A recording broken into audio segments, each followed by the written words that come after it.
ay, ay. Amén, bendiciones.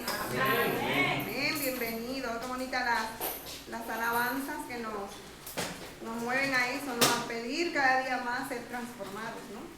Cuando estemos transformados por completo, 100%, ese será el día que estaremos en el tanatorio. Promovidos. Así es como vemos la muerte. Y en el capítulo de hoy de Hechos 12, vamos a aprender sobre la muerte, sobre la oración. Así que vamos a orar primero. Oh Señor soberano, Padre del cielo, de la tierra, te alabamos juntos en esta noche, Señor, agradecidos y alegres por el privilegio de aprender de tu palabra, por la paz que das a España, Señor. Te agradecemos por la palabra, Señor, más segura, la palabra profética más segura que nos has dejado como el mapa en estos tiempos, Señor. Padre, te pedimos que tomes la dirección del estudio de hoy, Señor, porque queremos conocerte más, Señor, y todo lo que hacemos lo hacemos para ti, pero para conocerte más a ti. Padre, permite que podamos así coger del texto las enseñanzas que necesitamos para a lo largo de nuestra vida aplicarlas, Señor. Oh Padre, sabemos que tu Espíritu Santo está en nosotros, Padre, pero como iglesia te damos gracias por permitirnos tener un espacio para aprender. Bendice a cada uno de los que están aquí, Padre, y a los que van a escuchar posteriormente, y a los que están conectados por Zoom, Señor. Gracias porque podemos aprender sobre ti, y eres un Dios que te revelas. En el nombre de Jesús, nuestro Salvador. Amén. Bueno, pues abrimos nuestra Biblia en Hechos 12. Seguimos en el estudio bíblico Transformados, ¿no? Basado en el libro de los Hechos, verso por verso. Y ya hemos visto muchas cosas. Y desde la muerte de Cristo, desde el pastor, que menos de 20 años, pero más de 10. Y él decía, 16 años han pasado. O sea, para que nos ubiquemos en el tiempo. Hemos visto cómo los apóstoles crecen de la inseguridad a la seguridad, del temor a la valentía. Y yo me pregunto, si miramos al año pasado, ¿cómo somos nosotros? ¿Cómo estamos? ¿Seguimos iguales o hemos sido transformados por la palabra? Transformados. En que sea un 1%, pero ojalá sea el 100%. La meta es un varón perfecto, la estatura de Cristo. Esa es la meta. Y lo más impresionante es que el que está más atento es Marcos. Por eso dice la Biblia que el reino de los cielos es de los niños, ¿no? Ya hemos visto que la persecución de Esteban, en la providencia de Dios, terminó con la conversión de Saulo, ¿no? La conversión era como una cadena. La conversión de Saulo, entonces, fue de bendición a la iglesia de Antioquía y a nosotros, ¿no? Pero todo empezó con la persecución de Esteban, ¿no? Y sabemos que esta persecución fue sucedida, luego de la persecución, hubo paz. ¿Se acuerdan de eso cuando decía Lucas? Y hubo paz en las iglesias. Pero en el año 44, esa paz terminó. También vimos la semana pasada que habían profetizado que iba a venir una hambruna. ¿Se acuerdan de eso? Y los de Antioquía mandaron una ayuda a Jerusalén. Entonces, en ese contexto de esa escasez, va a pasar otra cosa mala. Es como que llueve sobre mojado. Cosas malas a nuestro modo de ver. Pero Dios está en control. ¿Y qué es eso que va a pasar? Que en el año 44 de nuestra era, Herodes, un rey. ¿Qué sabemos de Herodes? El micro. ¿Qué sabemos de Herodes? Hemos escuchado ese nombre, Herodes. ¿Qué sabemos de Herodes? ¿Dónde sale? ¿Dónde aparece?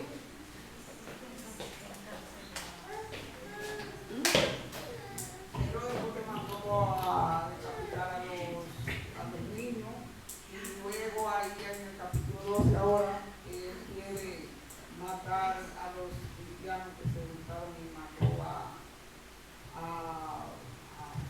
Jacob y todo mató.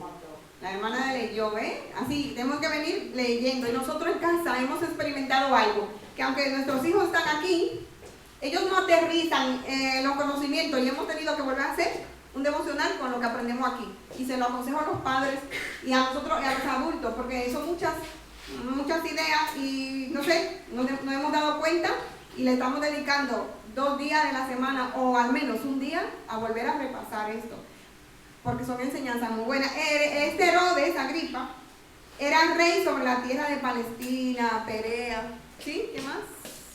Pero, en lo que llega al micro, no es el Herodes de los tiempos de Jesús. Este es nieto el abuelo, el de Jesús es el abuelo de este Herodes. Seguro lo que Jafe va a decir. No, quiere decir que era una descendencia como si fueran de reyes. Faraones. O los faraones, ¿no? Que eran Herodes, y no solamente era uno, es que todo el que gobernaba ya lleva el nombre de faraón. Faraón primero, faraón segundo, o faraón el grande, pues, o el Herodes grande, ya era. Pero todos eran exactamente, vamos bien. Entonces, ahora vamos a leer cómo Herodes, Agripa 1, para identificarlo, inicia una nueva persecución de los cristianos. Pero analizaremos juntos este miércoles y otros miércoles cómo terminará. Y lo dejo así como un signo grande de interrogación. ¿Cómo terminará esta persecución? Y hago un spoiler, va a terminar bien, porque hay alguien que está en el cielo gobernando sobre Herodes, sobre Faraón, como un día habló mi hija cuando era pequeña, sobre los terroristas, siempre hay alguien que está en el cielo. Así que vamos juntos a Hechos 12. Pero después que él murió, que ahí no le cayó gusano. Exactamente. Ay, madre mía, qué spoiler más grande, sí que le cayó gusano. Pero luego, eso va a ser otro miércoles, eso, pero es bueno que leamos, sí. Sí. Pero como vamos verso por verso, hoy vamos a ver del verso 1 al verso 5 de este capítulo hermoso, del capítulo 12. Y ahí en la pantalla vemos como un periódico, ¿no? Como mala noticia, como estamos acostumbrados, ¿verdad? Pero vamos a leerlo de la Biblia. Dice así, yo leo la NBT que me gusta más. Por ese tiempo, el rey Herodes Agripa comenzó a perseguir a algunos creyentes de la iglesia. Mandó a matar a espada al apóstol Santiago, hermano de Juan. La Reina Valera dice Jacobo. Pero mira cómo especifica, ¿no? El hermano de Juan, porque había otro Santiago, hermano de Jesús. Seguimos en el verso 3. Cuando Herodes vio cuánto esto le agradó al pueblo judío, también arrestó a Pedro. Eso sucedió durante la celebración de la Pascua. Después lo metió en la cárcel y lo puso bajo la vigilancia de 4 escuadrones de 4 soldados cada uno, o sea, 16 hombres. Bueno, Herodes tenía pensado llevar a Pedro a juicio público después de la Pascua, pero mientras Pedro estaba en la cárcel, la iglesia oraba fervientemente por él. Me gusta más el énfasis que hace la Nueva Valera, que dice, pero la iglesia oraba. Y yo pienso que el titular tenía que haber sido así. Siempre vemos solo la mala noticia, lo que nuestros ojos pueden ver, ¿no? Con lo que está sucediendo, que no lo voy a nombrar, vemos las malas noticias y a veces ya no podemos ni verla. Pero la iglesia debe orar. Ese es nuestro llamado con todo esto que está pasando, ¿eh? Entonces el tema es la oración unida. No importa que tan malas sean las noticias, el trabajo de la iglesia es orar en unidad. Por eso venimos los viernes, ¿verdad que sí? Entonces, parece un titular, como un titular, un hashtag, ¿no? Jacobo muerto, Pedro encarcelado. Así lo pone la Reina Valera. Un título así como que ya en cuanto lo lees, te transmite, hay problema aquí. Entonces,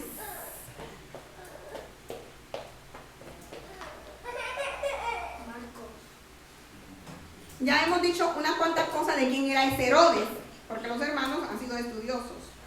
Herodes Agripa I se refiere al nieto del Herodes, el grande, quien gobernó los días del nacimiento de Jesús. Ese hombre que mató a miles de niños, que eso está en la historia, era el abuelo de este Herodes. También otro dato es que este Herodes, de Hechos 12, era hermano de Herodías, la responsable de la muerte de Juan Bautista. Tú te pones a pensar, vienen de una familia de asesinos. Sí. Eso lo encontramos en Marcos 6, del 17 al 28, pero eso lo pueden leer en casa. Cuando el hermano suba esto a la página, yo exhorto a que lo lean despacito y escriban, ¿no?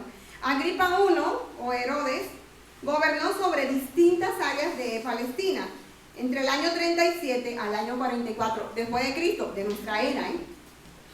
Peculiarmente, él se educó en Roma. Él era edumeo, porque una cosa que los Herodes no eran muy aceptados, porque era la sangre judía y edomitas mezclados. Y la gente como que no le caían bien. Y ellos hacían cosas para ganarse el favor de las personas. Se fue, o lo mandaron a Roma a aprender. Estamos hablando de los tiempos que no como ahora. O sea, significa que ellos tenían dinero y todo eso. Y allí en Roma, él se hizo amigo de Gallo, quien luego se convirtió en el emperador Tiberio. O sea, cuando por ahí vamos a encontrar luego a Tiberio, es Gallo. Eso es a los chicos en la ESO se la van a dar en Historia Patria. Gallo es el emperador Calígula, ese, de las películas. ese. Pero Agripa, lo que vemos es que era un hombre de estrategias. Desde el minuto 1, Herodes Agripa era un hombre de estrategia. Él no hacía nada sin calcular. Por eso, él se hace amigo de Gallo, porque luego fue el emperador. Personas así, muchas, ¿no? Pero bueno, nosotros no nos queremos basar mucho en Herodes, sino en lo que está pasando. Los judíos aceptaron a Herodes como líder. Ya le dije que los Herodes no eran muy bien vistos por la mezcla, no eran puros. Pero su madre era una princesa con sangre judía, era Asmonea y Macabea. Esas son las personas, esos 400 años que no se habla nada, que Dios enmudeció, hubo personas. Y esas personas se les llaman Macabeo, Asmoneo, Alejandro, en los tiempos de Alejandro Magno. En otro día el pastor no va a hablar de eso. El caso es que esta mujer venía de ahí. Entonces por eso él como que medio lo aceptaba. Agripa I, o Herodes, era un practicante del judaísmo. O sea, él guardaba la Pascua, no sabemos si estaba circuncidado, no sé, pero él guardaba la fiesta de los panes sin levadura. Él hacía algunas cosas, posiblemente por razones políticas, porque hemos dicho que él era un hombre calculador, que iba muy político, muy diplomático. Pero ya sabemos quién es Herodes. Pero ¿qué dice la Biblia que piensa hacer Herodes en el verso 1? Herodes piensa perseguir a los creyentes y echa mano a algunos para matarlo. Y él lo hace para ganar el apoyo y la aprobación de los líderes judíos. Hablábamos en casa de que los líderes judíos estaban un poco cansados del movimiento de los cristianos. Acuérdense que ellos ya no son los del camino, son los cristianos. Que Pedro come con gentiles, que los griegos, los demás pueblos se juntan con los judíos. Pues había un sector que no estaba contento, los religiosos. Entonces Herodes, para ganar el favor, como es un hombre estratégico, él dice, ahora voy a por estos para que me aúpen, ¿no? Y lo que él satánicamente le llega a su mente, voy a agarrar a Jacobo y lo voy a matar. Y esto lo vemos en el verso 2. Mandó a matar a espada al apóstol Jacobo, dice la Reina Valera, lo pone directamente. Si vamos a Lucas 6:14, nos vamos a dar cuenta que este Jacobo era el hermano de Juan. De hecho, Jacobo era uno de los primeros discípulos de Jesús. A mí me encanta, no sé, ese principio de Jesús con esos 4 hombres, que luego se le añade Jonatán y Felipe, Natanael, perdón, y Felipe. Pero eso es cómo empezó él, ¿no? Y era uno del círculo íntimo de Jesús, Jacob. Y dice el 14, la gente, al ver la señal milagrosa que Jesús hacía, exclamó, no hay duda que este es el profeta esperado. Estoy en Juan, perdón. Madre mía, ¿qué me pasa ahora? Yo decía, estoy leyendo mal. Madre mía, perdón, 6:14. Yo también decía, Simón, a quien llamó Pedro, está hablando a los primeros que escoge Jesús. Andrés, hermano de Pedro, Santiago, que es Jacobo y Juan, Felipe y Bartolomé, que es Natanael. porque los nombres siempre tienen dos nombres, Bartolomé, que es Natanael, ¿no? Y a lo que se refiere es que este Jacobo, que Herodes le corta la cabeza, era el hermano de Juan. Y yo siempre cuando leo, me pregunto, Juan era un hombre cariñoso. Cuando tú ves las cartas de Juan, ¿cómo se refiere Juan a las iglesias? Amados, hijitos. Yo me imagino cómo no habrá encajado Juan, porque matan a Jacobo, pero a Pedro es liberado. Y esto lo vamos a ver el miércoles que viene. Pero sabemos que Juan no se atrincheró. Juan siguió haciendo su ministerio y él supo encajar el dolor de la pérdida de un hermano. La cosa que a veces nosotros no sabemos hacer, digo yo. En cuanto tenemos dolor nos cuesta como encajarlo, porque no entendemos lo que Dios está obrando. Sin embargo, Juan pierde a su hermano, Jacobo, lo pierde de una manera trágica, ni siquiera un accidente, le quitan la vida, le arrebatan la vida, y Juan es capaz de escribir el libro de Juan. Juan es capaz de escribir primera, segunda y tercera de Juan, y es capaz de escribir Apocalipsis. Y puede ser que Juan escribe después de la muerte de su hermano, y ahí aprendemos. Leemos la Biblia para aprender cómo manejo el dolor. Cómo yo manejo el dolor que viene a mi vida. Y ahí que yo digo que el corazón es perverso, pero el Señor nos capacita para llevarlo. Jacobo era un miembro del círculo íntimo de Jesús. Esto lo leemos en Mateo. Primero ve una O. Mateo 26, 37. Y dice: se llevó a Pedro y a los hijos de Zebedeo, Santiago, Jacobo, y a Juan, y comenzó a afligirse y a angustiarse. Quiere decir que porque tú seas cristiano no significa que no te va a pasar nada malo. De hecho, yo pienso que a veces nos va diferente, nos va a veces como más pruebas tenemos los cristianos, ¿no?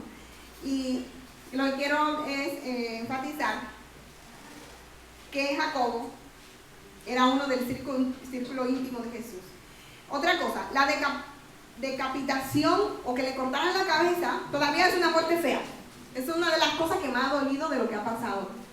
De lo que ha pasado por allá, de lo que está pasando, no quiero ni mencionarlo. Lo que más ha dolido es cortar la cabeza a una persona que Dios hizo. Es una cosa horrible. Sin embargo, Herodes manda a cortarle la cabeza a este hombre. Este era un método normal de castigo para los ciudadanos romanos, pero al parecer no era tan normal para los judíos, y para nosotros, al menos en el contexto americano, tampoco es normal. Yo me imagino que para los europeos menos, porque tienen más derechos. O sea, tú te pones a pensar que la iglesia ya había perdido a Esteban. En el mundo había una escasez por un hambre, y ahora la iglesia pierde a uno de los líderes principales, ¿no? Qué triste. Pero paremos aquí y vamos a preguntar al texto, vamos a preguntarlo entre nosotros y podemos responder: ¿por qué Jacobo? ¿Por qué Santiago tiene que morir? ¿Ustedes qué piensan? ¿Quién está detrás? ¿Por qué? ¿Por qué? Ya no digo más pistas. Este es para participar cortito, y si alguien dice algo no lo repetimos. ¿Ustedes qué piensan? ¿Por qué Jacobo? O sea, Esteban era uno de los 6, vale. Pero ¿por qué Jacobo? ¿Por qué?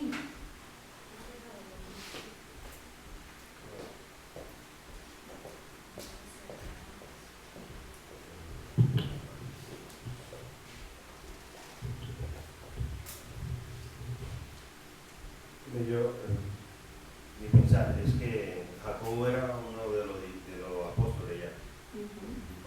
Entonces, este Herodes pues quería buscar el aplauso del pueblo. Él vio que esto le podía venir bien, y como ya era un apóstol, ya no era un miembro normal, es que ya era un apóstol, y eso que lo que tú decías, era uno de los primeros que anduvo con Jesús.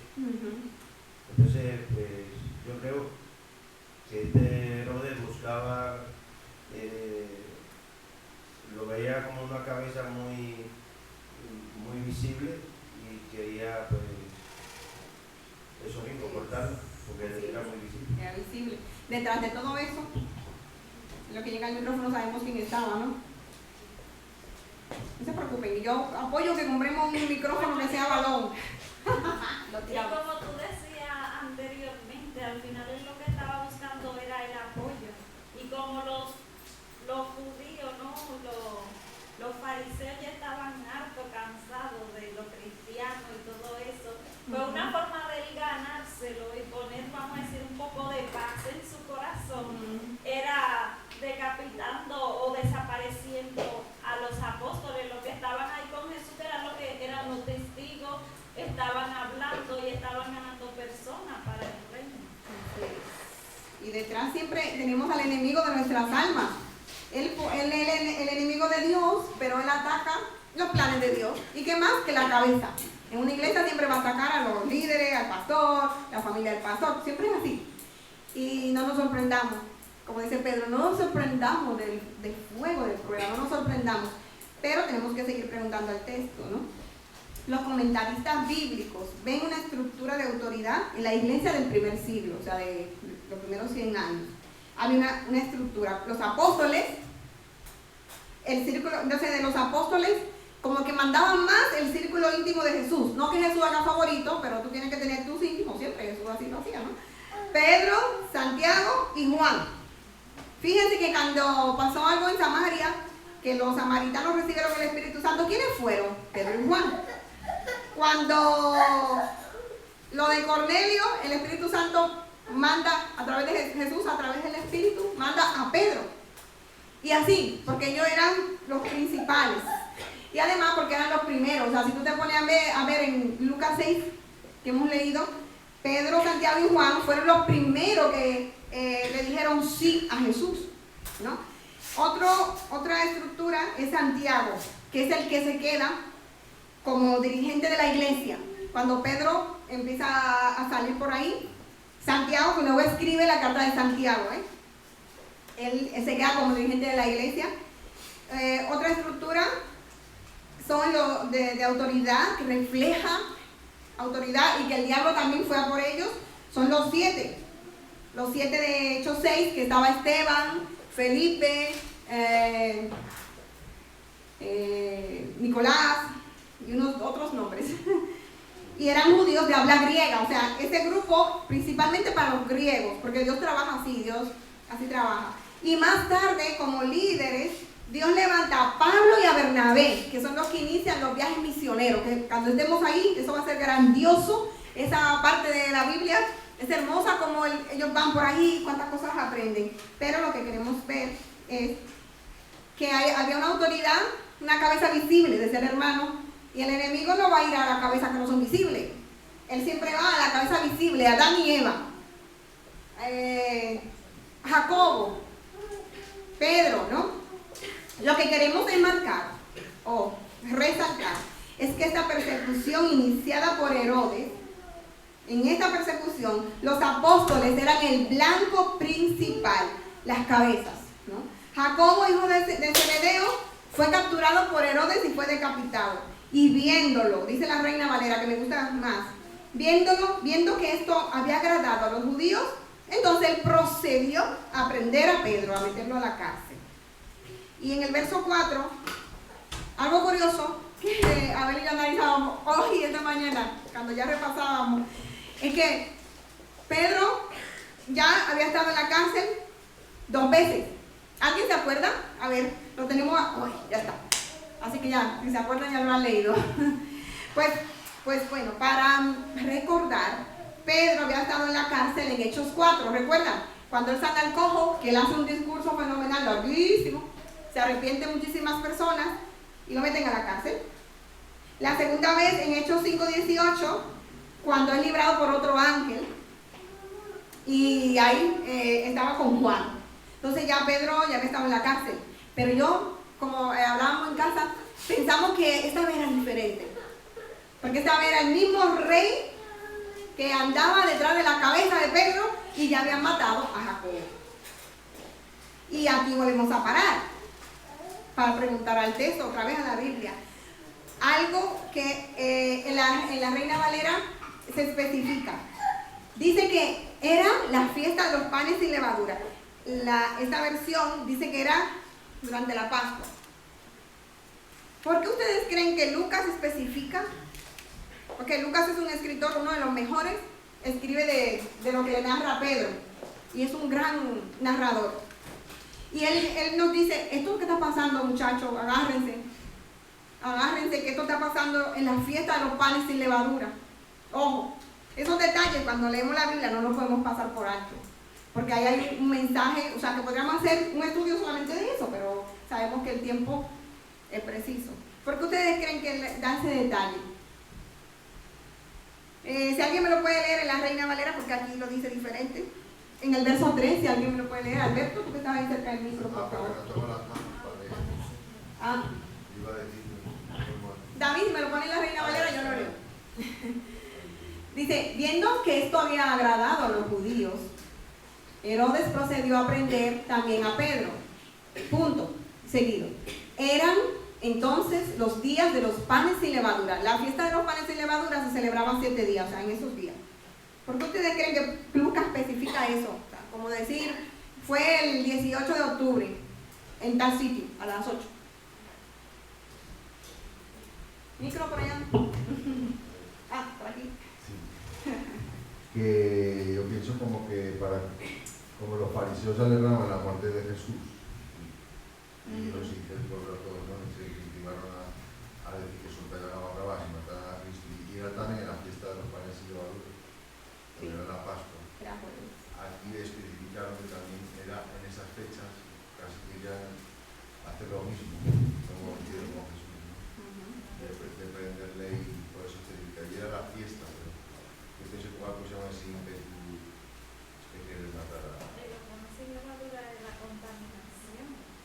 Sí, Claro, la fiesta de los panes sin levadura se supone que no tenía que ver contaminación, pero ellos están ahí matando personas. Es lo que la religión hace, ¿no?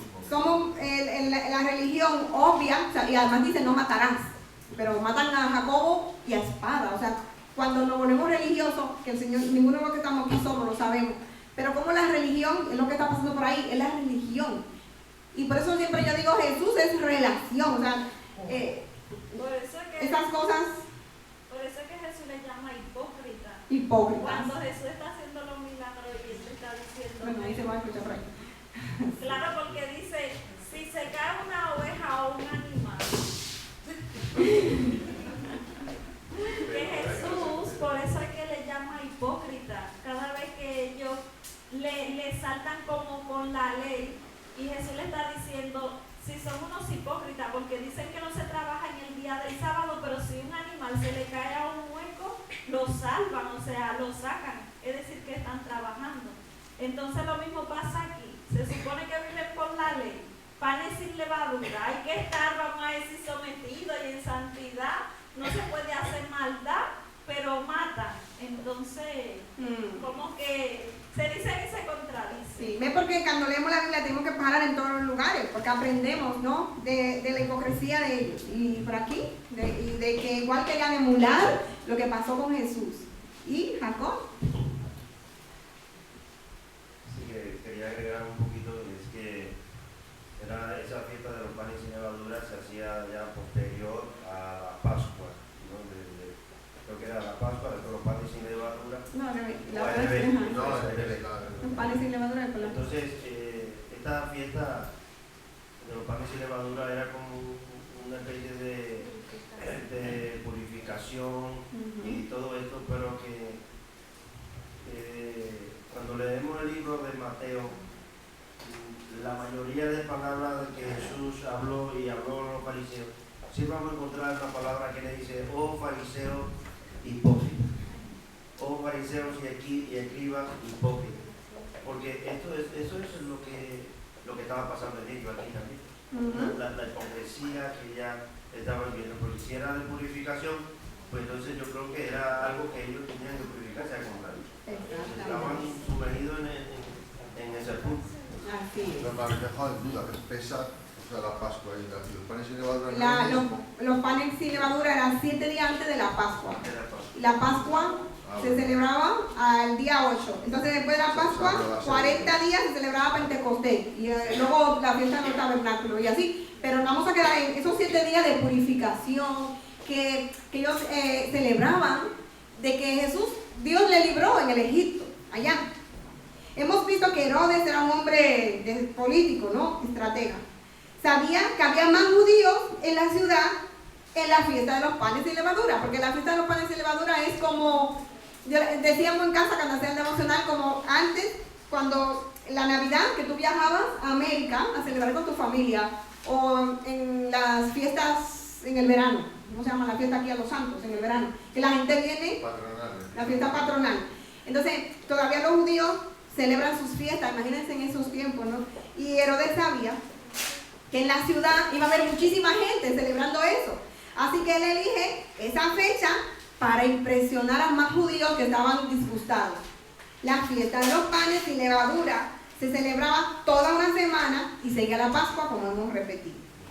Lo dramático aquí, como hemos dicho, han dicho los hermanos, es que ellos en esta fiesta celebraban la liberación de Dios.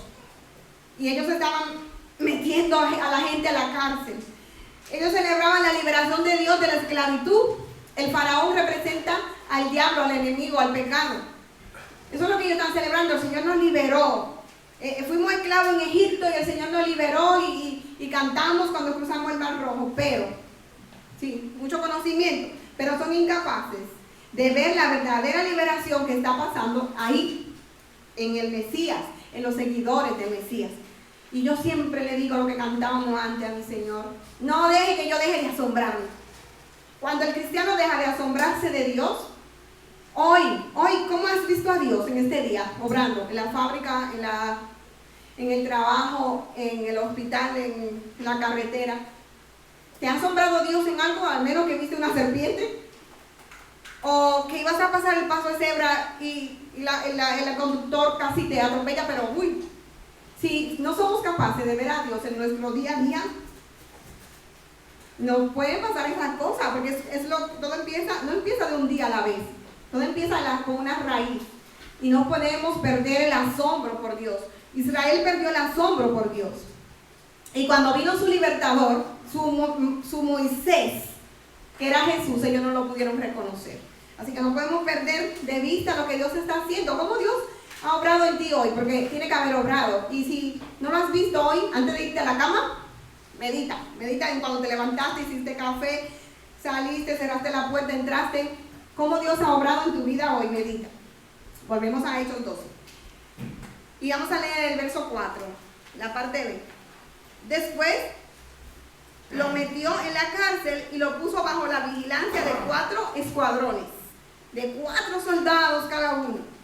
Herodes no se la iba a jugar como Jesús, o como otras veces que se habían escapado en el capítulo 5, en el capítulo 4, no, 16 hombres, para que no se escapen.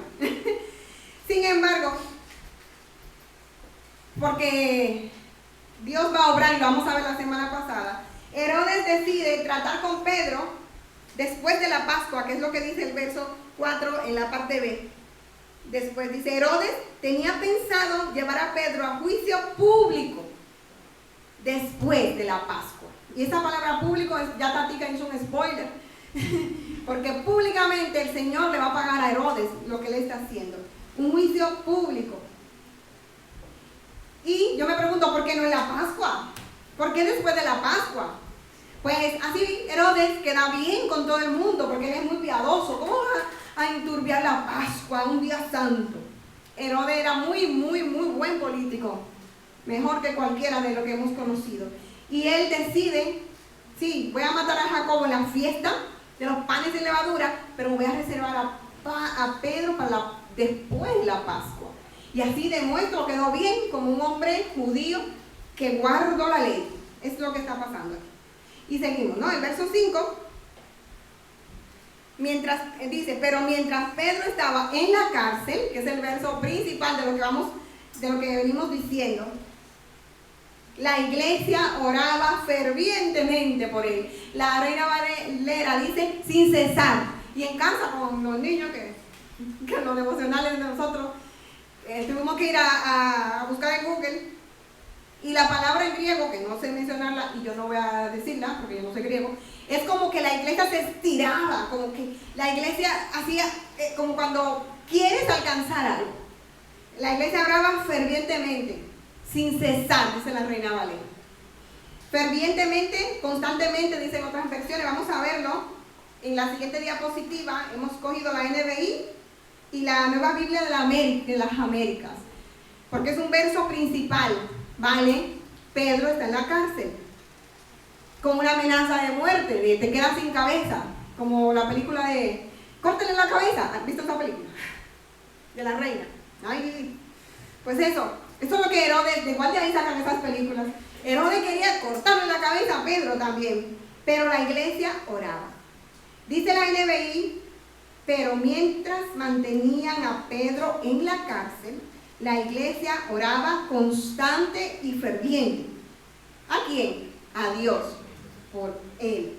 Y dice la Biblia de las Américas, así pues, cada vez que en la Biblia tú encuentras un pero, así pues, sin embargo tú te detienes. Así pues, Pedro era custodiado en la cárcel, pero la iglesia hacía oración ferviente a Dios por él. Así que tenemos que parar en ese adverbio fervientemente, intensamente, como que se estiraban, sin cesar, dice la Reina Valera. ¿Qué nos quiere transmitir Lucas con estos adverbios tan agudos? No solamente dice ferviente.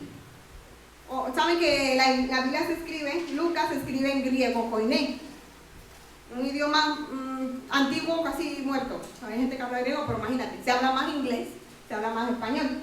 Entonces cuando lo traducen para que nosotros que hablamos idiomas más vivos podamos entenderlo. Entonces lo traducen diferentes Biblias como fervientemente, y esa terminación, su prefijo mente le da intensidad.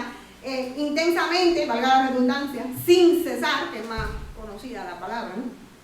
Para darle ese énfasis que demuestra que ellos no tenían miedo a Herodes, que ellos sí estaban haciendo algo, aparte de llorar la muerte de Jacobo, aparte de no saber qué Dios estaba haciendo. Ellos oraban fervientemente.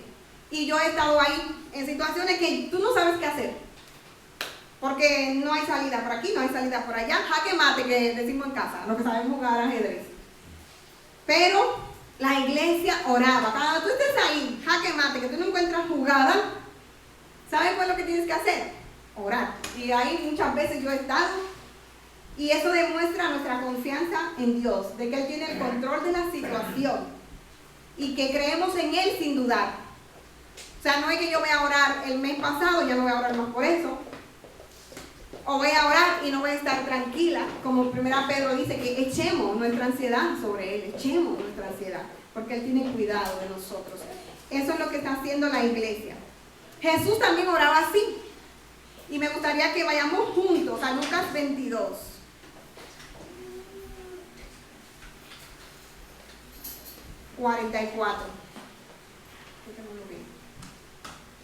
Y dice: oró con más fervor y estaba en tal agonía de espíritu que su sudor caía a tierra como grandes gotas de sangre. Así que también Jesús oraba. Y la oración cambia cosas. Yo no sé si tú lo sabes, no que tuerce el corazón de Dios, pero cuando tú oras, tú cambias. Generalmente, si no tenemos trabajo, oramos: Señor, dame un trabajo. Pero no debemos orar solo así. Dame paciencia mientras no tengo trabajo. Ayúdame a conocerte mientras no tengo trabajo. Señor, provéeme lo que necesito mientras no tengo trabajo. Señor, ayúdame a conocerte más en este tiempo que no tengo trabajo. Eso es una oración ferviente. O sea, generalmente nuestras oraciones son como bebés. Señor, y ayúdame porque no tengo trabajo. Pero una oración ferviente cambia el corazón del que ora. Y cuando Lucas dice que ellos oraban fervientemente, es que ellos, aunque no tenían nada más que hacer, ellos estaban confiados. ¿Y qué está pasando? Ellos están haciendo oraciones intercesoras. ¿Qué es eso? Una oración intercesora. Una oración intercesora es el acto de orar en favor de otros. Yo oro por Leiner, yo oro por Paola, Paola ora por Alberto. Eso es una oración intercesora. Una oración a favor de otros. Está muy de moda decir: yo soy un intercesor. Bueno, pero ¿quiénes deben hacer la oración intercesora? ¿Solamente los que vienen los domingos, el grupo de intercesión? ¿Ustedes qué piensan? ¿Qué piensan? ¿Solo el ministerio, los del ministerio de oración tienen que hacer la oración intercesora por la iglesia? Por aquí dicen que no. ¿Ustedes qué piensan? Todo el mundo tiene que Todos. interceder y orar, dice, no sé qué, para Dios, por todos. Todos. Y aunque no lo... Todos. Santiago 5, 5:16, si alguien me lo puede buscar y le pasan el micro.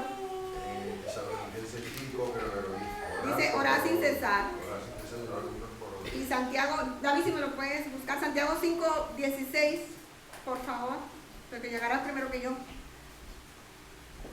Dice, confiésense los pecados unos a otros y oren los unos por los otros para que sean sanados. La Biblia nos insta a orar los unos por los otros. Nosotros podemos dejar el grupo de intercesión. Y mucha gente se va, aquí no hay grupo de intercesión, y se van de la iglesia y se buscan otra. Y sí, es bueno, y nosotros tenemos un grupo de intercesión. Y la oración cambia cosas, pero yo también tengo que interceder. Yo no soy del grupo de intercesión, pero yo también intercedo por la iglesia, porque es mi deber, lo dice Santiago, ¿no? Pero también lo dice Timoteo, Pablo a Timoteo, en la primera carta de Timoteo, capítulo 2, verso 1.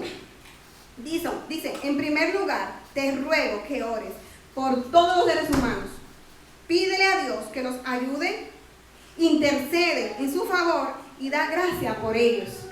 Y es la iglesia como sal. La iglesia que sala.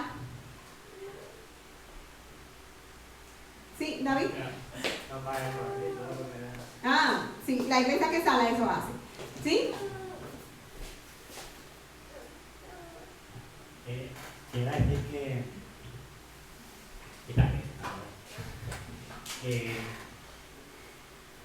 que cuando ellos preguntan también a Jesús cómo orar, el ejemplo que da Jesús también es el orar, ¿no? Dice Padre Nuestro, que también ahí está diciendo que tenemos que orar por todos, ¿no? No dice cuando ores Padre mío, sino Padre Nuestro. Sí. Amén. A veces las oraciones no pueden ser tan lloristas. Y claro, yo tengo que orar por mí, pero también tengo que hacer oraciones intercesoras. Y alabamos el hecho de que nuestra iglesia tenga un grupo de intercesión que funcione. Y se nota que hay un grupo de intercesión. La oración intercesora de los viernes, que me llamó Ramona, que su hijo, lo voy a decir aquí para que quede grabado con testigos, que oramos el viernes por ellos, la oración intercesora de los viernes, y el Señor libró a su hijo de un accidente el sábado. Así, siempre en la oración intercesora hay un montón de testimonios, porque Dios escucha cuando oramos al favor de otros. Así que, hermanos, os animo, no dejen de orar por los demás, por mí, por los niños, por los matrimonios, por los adolescentes. La Biblia es clara en que todos los cristianos son llamados a ser intercesores, orar por otros. Todos los cristianos tenemos el mandato de interceder por otros. Estamos terminando ya. En Hechos 12 encontramos este tipo de oración, una oración intercesora. Ellos están reunidos. La semana que viene vamos a ver en qué casa están reunidos y la respuesta a la oración, pero hoy no podemos ir hasta allá por razón del tiempo. Ellos deciden orar, aunque Jacobo estaba muerto. A mí me rompe, porque imagínate que ya está muerto, y Pedro está encarcelado con esa sentencia, con esa horrible amenaza, pero ellos deciden orar. O sea, no, yo me quito de Dios, me quito de los apóstoles, ya yo no soy de la iglesia y me vuelvo atrás. No, ellos deciden orar, y lo dice, pero la iglesia oraba. Aquí aprendemos que no siempre recibimos la respuesta que pedimos como esperamos. Porque ustedes qué creen, ellos no oraron por Jacobo. ¿Ustedes qué creen? Habrán orado por Jacobo. Pero nosotros no tenemos la respuesta como esperamos, sino como el cielo orquesta las cosas. Pero esas decisiones de Dios que a veces son dolorosas. Jacobo está muerto. Yo creo que no es un hombre mayor. Para mí que Jacobo no es un hombre tan mayor. Me imagino, ¿saben que Jacobo y Juan tenían su mamá? Que las mujeres, la vamos a ver en la semana que viene en el estudio de mujeres, es aquella mujer que va y le dice a Jesús, oye Jesús, cuando tú estés en el reino, pon a mis hijos, uno a la derecha y otro a la izquierda. Y la mamá de Jacobo servía a Jesús. Entonces yo me imagino que ellos estaban orando, pero esa mujer estaba ahí llorando por su hijo, que le habían cortado la cabeza. Pero la iglesia no se detiene por el dolor. La iglesia no se detiene por la amenaza, por el miedo. La iglesia ora. Y es lo que nosotros tenemos que hacer. Ahí está, le dice, por la Sí, por aquí. de la copa que yo bebo. Sí, que le dice, de la copa que yo beberán. Sí, sí. ¿Y qué es lo que aprendemos en esta parte? Que la oración eficaz del justo puede mucho. Y la oración eficaz y poderosa es aquella que ora a pesar de lo que tú estás viendo. Vamos a viajar al año 44, ¿vale? Nos ponemos las sandalias, nos ponemos el turbante y estamos escuchando los sollozos de la mamá de Jacobo. Estamos viendo a Juan con los ojos hinchados de llorar porque a su hermano le cortaron la cabeza. Pero yo no voy a dejar de orar. Y hermano, le instamos, aunque la tierra sea removida, no dejes de orar. Aunque tú seas la mamá de Jacobo o el hermano de Jacobo. Porque hay muchos cristianos que cuando le llega el mal, el problema, salen corriendo y empiezan a hablar mal de Dios. Son mensajeros de Satanás. ¿Por qué no? Porque Dios no escucha, porque Dios es malo. Yo no sé por qué Jacobo murió. Porque Dios lo permitió, porque podía librarlo. Porque libró a Pedro. Yo solamente sé que Dios amaba a Jacobo. Amaba a la mamá de Jacobo, a Juan. Tanto que a Juan le revela lo que iba a pasar en los últimos tiempos. Que te están pasando cosas malas no significa que Dios no te ama. Lo que pasa es que tenemos que estar firmes, como dice en Efesios 6. Y cuando acabe todo, seguir firmes. Cuando no sabemos qué hacer, ora. Pues el consejo determinado de Dios, o sea, sus planes, siempre se cumplirán. No importa que a ti te toque el duelo, porque claro, es muy fácil. Si tú eres Pedro o Andrés, es muy fácil decirlo esto que yo estoy diciendo, pero si tú eres Juan, y Juan decir esas cosas que dijo al final, cuando la época que dice Juan, y si tuviéramos que escribir todo lo que Jesús hizo, los libros no alcanzarían, la tinta no alcanzarían. Ese Juan había perdido a su hermano y siguió siendo un apóstol fiel. Recordemos que la persecución desatada por Herodes es a la iglesia, pero ellos no huyen, sino que oran. En otras persecuciones era a los 6, ahora es a la iglesia. Pedro y la iglesia habían pedido el favor de Dios en oración antes. Y eso sí que nos sorprendió a nosotros ayer cuando analizamos. En Hechos 4, cuando ellos son perseguidos la primera vez, se están estrenando en persecución, están haciendo persecución básica, porque esa fue la básica, después de persecución 2, persecución 3, un máster en persecución, hasta que terminó como terminó. ¿Saben cómo? Todos ellos muertos. En Hechos 4, 24, 27, 28, 29 y 31, vemos que ellos oran en la persecución también. Dice el 24, pues Dios es... Madre mía, no sé qué me pasa, es que me dejé la gafa, es por eso, Hechos 4, 24. Cuando los creyentes oyeron las noticias, ¿se acuerdan que el concilio iba a salir a perseguirlo? Todos juntos alzaron sus voces en oración a Dios. Oh Señor soberano, decían, creador del cielo y de la tierra, del mar y de todo lo que hay en ellos. Y dice el 27, bueno, sigo leyendo. Hace mucho tiempo tú hablaste por el Espíritu Santo mediante nuestro antepasado David a tu siervo y dijiste, ¿por qué están tan enojadas las naciones? ¿Por qué perdieron el tiempo en planes inútiles? Los reyes de la tierra se prepararon para la batalla. Los gobernantes se reunieron en contra del Señor y en contra de su Mesías. De hecho, esto ha ocurrido aquí, en esta misma ciudad. Pues ahora Herodes Antipas, que era primo de Herodes, el gobernador Poncio Pilato, los gentiles y el pueblo de Israel estaban todos unidos en contra de Jesús, tu santo siervo. Sin embargo, todo lo que hicieron ya estaba determinado de antemano, de acuerdo con tu voluntad. Y dice el 29, ahora, oh Señor, escucha sus amenazas. Y oye como lloran, ellos dicen, líbranos, permite que Herodes ya no nos persiga. No, ellos dicen, danos, en el 29, a nosotros, tus siervos, mucho valor para predicar el evangelio. Es que tú dices, eso es una oración ferviente y eficaz. Eso es una oración diferente. La iglesia es lo que está haciendo en Hechos 12. La iglesia vuelve a orar. Ciertamente la situación de Pedro parecía sin esperanza. En lo natural, tú te pones a pensar, Pedro tenía sentencia de muerte. Parecía sin esperanza. Pero la iglesia no tiró la toalla. La iglesia hizo lo que mejor sabe hacer la iglesia. La iglesia oraba sin cesar. A nuestro Dios, que está por encima de lo que podemos ver y entender. La iglesia es lo que hace. La iglesia oraba continuamente y ardientemente a Dios a favor de Pedro. Decía Abel que puede ser que ellos ni siquiera se iban. Es como un ministerio que se llama 24/7 de oración, que hay una persona orando siempre en las iglesias. Y nosotros imaginamos, yo pienso que sí, que puede ser que había siempre alguien de guardia y orando por Pedro. Podemos estar seguros de que una oración eficaz no ora lo obvio, libra a Pedro, Señor, que Pedro no sea decapitado, no. Una oración eficaz ora más allá. Por ejemplo, ora por fortaleza, por testimonio, por tranquilidad, además de orar por la liberación, porque no tenemos que orar por todo. Y lo vemos tal que sí, como decía mi abuelo, que cuando el día antes de la ejecución de Pedro, ¿saben qué estaba haciendo Pedro? Durmiendo.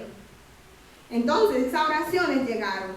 Lo que aprendemos hasta aquí, para terminar, es que no debemos olvidar que en las pruebas Dios nos ve y nos escucha. También tenemos que aprender a no dejar de orar, porque el dolor no limita los planes de Dios. La sangre, el dolor, la injusticia no limitan los planes de Dios. Debemos ser conscientes de que, como dijo Pedro en Hechos 4:24, nuestro Dios hizo el cielo, la tierra, el mar y todo lo que hay en ella, y actuará.